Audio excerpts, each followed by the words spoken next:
Boa noite a todas e todos presentes, aqueles que nos assistem pela TV Câmara, né? Em primeiro lugar, agradecer a presença das auxiliares de educação infantil. Vocês sempre serão bem-vindos aqui nessa casa.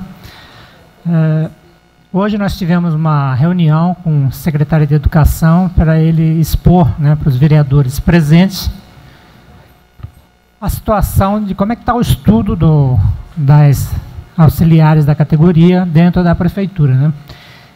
E a gente acabou pedindo a ele para que ele envie para essa casa todo o processo que existe em relação a isso, né? Porque ele levantou várias questões, como o enquadramento, questão como mudança de categoria, né? Então ele falou que tudo tem lá dentro desse processo. Então a gente pediu, mande o processo para a gente poder tomar ciência, né? E ver realmente o que foi estudado e o parecer que existe lá. Porque, efetivamente, né, para a gente vai precisar se basear em normas jurídicas até para aprovar ou reprovar aqui nessa casa alguma lei encaminhada pelo prefeito, né? E também é necessário um parecer jurídico até para contestar um outro parecer da própria prefeitura, né? Porque a prefeitura, a lei não é uma ciência exata, né? Se fosse ciência exata, não tinha um advogado de defesa, um advogado de acusação e um juiz, né? E às vezes o juiz está a favor do advogado de acusação, mas a gente não pode pensar que é por aí, né? Então, a lei não é exata. Então, pode ser que a prefeitura tenha um parecer também e se contraponha a um outro parecer que até leve a prefeitura a entender que existe algum caminho jurídico viável. Então, hoje teve a reunião e solicitamos ao secretário que encaminhe para essa casa o dossiê do processo das auxiliares de educação infantil. Avisa também às auxiliares de educação infantil que já está no site da Câmara, né, a resposta da prefeitura, aquelas perguntas encaminhadas pelas auxiliares de educação infantil, né? Se vocês acessarem o site da Câmara, já está lá também, né? Vocês fizeram uma relação de perguntas, né, de dados que eram necessários pela prefeitura, a Câmara encaminhou e eles já responderam e está no site lá. Então, sobre a auxiliares de educação infantil, é esse assunto, né? O segundo assunto, que é uma questão polêmica, são a questão dos cargos de confiança, né? Os FG e os comissionados. Geralmente, esse período aí geralmente é no final do ano, né? De outubro do ano anterior à eleição até o ano da eleição, existe um aumento, né? Se a gente for verificar, existe um aumento muito grande dos cargos de confiança, nas prefeituras. Não é um privilégio só da prefeitura de Vinhedo, não. Mas existe um aumento muito grande dos cargos desses cargos nas prefeituras e na prefeitura de Vinhedo, né? A gente fez esse levantamento, que a gente mostrou e vai mostrar novamente. A gente fez esse levantamento e ficou surpreso, né? Que eu imaginava que nesses 3 meses aí tivesse havido um aumento aí de uns 20 cargos de confiança só, né? FG e cargos comissionados, repito, né? E a gente ficou surpreso, porque 40 cargos, né? A gente achou um número muito grande, né? Então, o assessor listou por nome, né? Então, está listado por nome, né? Viu a data que foi nomeado e se tinha algum daqueles cargos que tinha sido excluído, né? Então, é nesse período, né? De 1º de abril, né? Ou melhor, 1º de abril mesmo, acho que. Eu não sei quando é que foi a primeira quinta-feira do mês de abril, até a última quinta-feira do mês de junho, a gente levantou esses dados aí, né? Podia passar de novo aquele, por favor? A gente até colocou até uma charge aí, né? Porque quando a gente diz que o governo reduz cargo de confiança, né, significa que está economizando, né? E está aplicando em alguma outra atividade, né, seja saúde, educação, mas quando a gente aumenta o número do cargo de confiança, na verdade a gente está reduzindo a confiança no governo, né? Então essa charge diz isso aí muito bem. Podia passar à frente, né, por favor? Então, como eu disse, a gente chegou a esse número, né?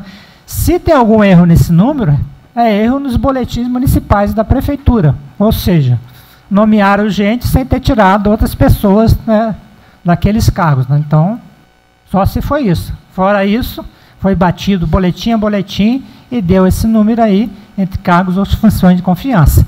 E indo na Secretaria da Fazenda, né, e consultando quanto é que significa, quanto é que se paga mais pelo FG, né, pela função gratificada, e quanto é que se paga a um comissionado, se chegou a um número de 4.700.000 mais ou menos, de abril de 2019 até o final do governo Jaime. Isso sem considerar que ele vai aumentar, colocar mais cargos de confiança ou vai diminuir, né? Se ele fizer como fez em 2015, 2016, ou seja, na campanha pré-eleitoral, no período pré-eleitoral, né, que o período pré-eleitoral começou bem cedo em Vinhedo, né, esse ano, né?